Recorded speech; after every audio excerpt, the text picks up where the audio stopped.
Task number 7, closing notes. This room introduced various protocols that we constantly use directly or indirectly. We have covered ICMP, DHCP, ARP, and NAT, and routing. Although we use the internet daily without coming across most of this room's acronyms, these protocols are the foundation for a functional network. Answer the questions below.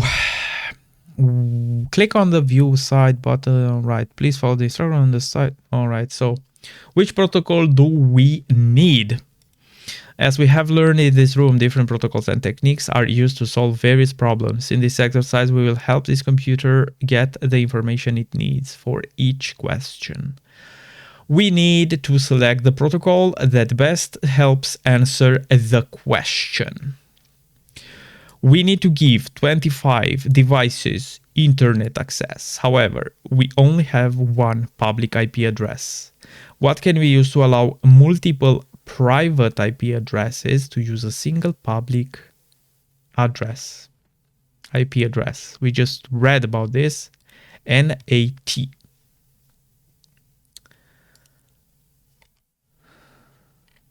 Question number 2, I'm curious about tracing the route of packets as they travel to their destination server. What protocol would let me discover the path? ICMP. I want to confirm that I can exchange packets with another host if I am playing ping pong. Which protocol supports this? Again, ICMP. I want to find another host's hardware MAC address on the network.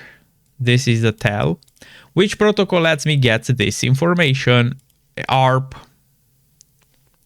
Computer is happy. Perfect. We have the flag from this one. Now, it's time to join network core protocols. Let's all right. Perfect. Go to the next room, which will be networking core protocols.